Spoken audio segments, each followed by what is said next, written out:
All right, so yesterday was Labor Day, and on Labor Day, the United States, which celebrates it in September, because a long time ago, a guy named Grover Cleveland, one of our presidents, decided to move Labor Day from May 1st, which is known as May Day internationally among workers, decided to move it to September because he didn't want Americans to be engaging in acts of solidarity with international workers' coalitions, and so that's why we have Labor Day in September, but just a little side note there. But anyways, on Labor Day here in America, the United States government, which absolutely has never represented workers in this country or the most vulnerable people in society, has decided to end unemployment insurance during the middle of a massive COVID spike from the Delta variant that is continuing to rampage around, especially southern states. But the United States federal government decided to end unemployment aid right on Labor Day, and basically is throwing millions and millions of people into a downward spiral that will lead to no good outcomes for anybody, including just for the economy at large. But we're going to get to some of those statistics in a second here. So from Jacobin,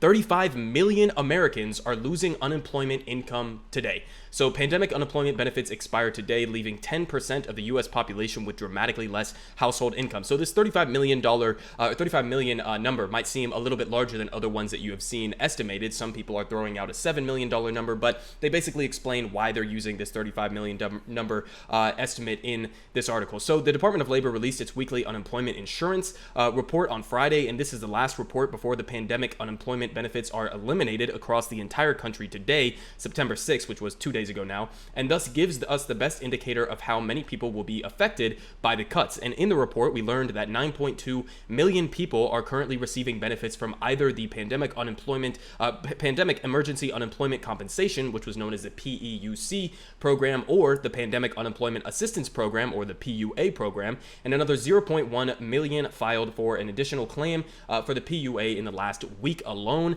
And according to the Census Household Pulse survey, the average household that is receiving unemployment benefits has 3.8 members in it. So this is where you get the 35 million number. And this means that around 35 million people, 10% of the US population, live in households that are scheduled to lose unemployment income today. And these are not small cuts based on what happened in the states that already cut these benefits. We know that around half of those on unemployment will see their benefits drop to $0, while the remaining half will see their benefits cut by $300 per week, which is the equivalent to $15,200 per year, which is a massive amount, especially if you are a family or a household that is already living on the edge. This can make all of the difference between literally becoming homeless or being able to maintain some semblance of normalcy within your household, be able to put food on the table, be able to potentially continue to pay your rent and not be thrown out onto the street. Again, in the middle of a gigantic pandemic surge, as we've seen with the Delta variant, we are basically, and I can even pull it up here, but I mean, if we just look up COVID, the data on this, and I mean, it's just, we're in a absolutely horrific place in terms of where we've been before, and you see it right here. I mean, this was in the worst of it in the winter in January of 2021, and then now you see we are all the way back up here, and we are not at the peak yet. They're estimating the peak is going to be around a week or two from now. So basically, we're in a horrible position with COVID, and they are deciding to basically fuck over potentially up to 35 million Americans in the middle of this, who again have largely lost work or had reduced time on work through no fault of their own, because there's a fucking pandemic. I mean, I don't know if anybody noticed, but yeah, there's a pandemic that's going to result in economic hardships for people, and the least that you can do is support those people in those hard times so that they can be able to stay on their feet. But of course, that's not what the U.S. government decided to do, but they continue saying these are not small cuts, and based on, so $15,200 per year, and those formerly on UI will also cut their spending by about $145 per week, or $7,500 annually, which will have negative effects on the revenue and employment of the businesses they patronize. So this is really another important part, because even if you are a capitalist and you support some of these ridiculous austerity measures that never work out to the benefit of anybody, you should understand the economics of this and what happens when you take money out of the hands of people who are using it largely to spend on some of the most basic life necessities. Again, something like rent, going to the grocery store, other basic life necessities that fuel their local economies. Well, this is what happened. So I covered this story a couple weeks ago, but ending unemployment benefits had little impact on jobs and fueled a $2 billion spending cut, study finds. So here are some of the details on that. So states that cut their benefits early, it translated to just 1 in 8 unemployed individuals in the cutoff states who found a job during that period, and the majority, 7 out of 8, did not find a new job. So this entire narrative that we were being sold throughout this debate that was going on in Washington and in the media of how, oh, well, we need to cut these unemployment benefits to pressure people to get back to work, right? We saw that famous Fox News clip where John Taffer from Taffer's Tavern or whatever the fuck was on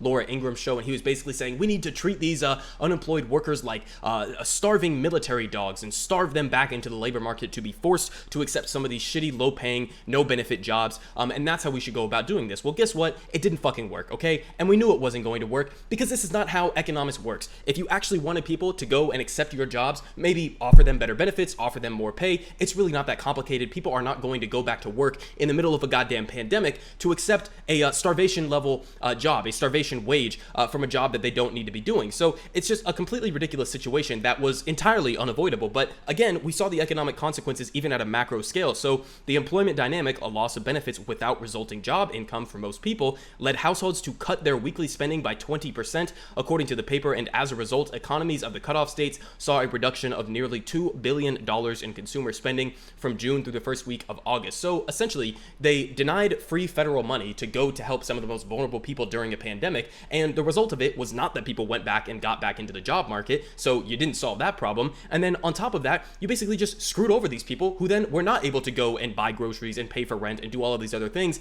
that stimulate local economies. So you fucked over the unemployed workers, and you fucked over the businesses, and you also fucked over your local economy. So congratulations, conservatives.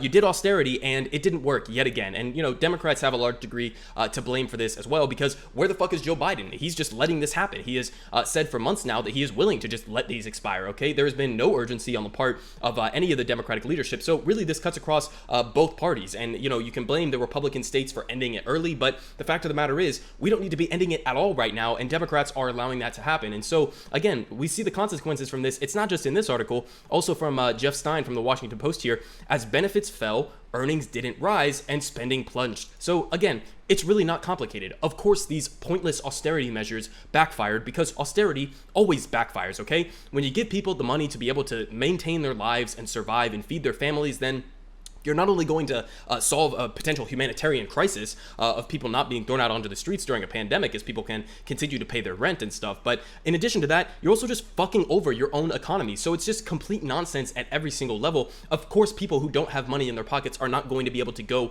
to their local communities and spend that money. It really is not that complicated, and it shouldn't have been complicated from the beginning. But again, here we are in the middle of a gigantic pandemic surge, and potentially 35 million Americans are losing unemployment assistance today. So this is where we're at right now in the United States. A massive COVID surge. Nobody seems to be giving a shit about that. No lockdowns that are even being discussed in any states around the country or by the federal government. No mask mandates in many places around the South that are seeing massive COVID surges where their hospitals are filled, their ICUs are at capacity. And meanwhile, now we have the potential of more people being threatened to be thrown out onto the streets, especially after the eviction moratorium was expired. But in addition to that, now with unemployment aid expiring as well, then what do we think is going to happen? I mean, it just seems to me like this is a completely unsustainable situation, and nonetheless, it's the one that Joe Biden, Democrats, and the Republican Party are seeming to be betting on right now.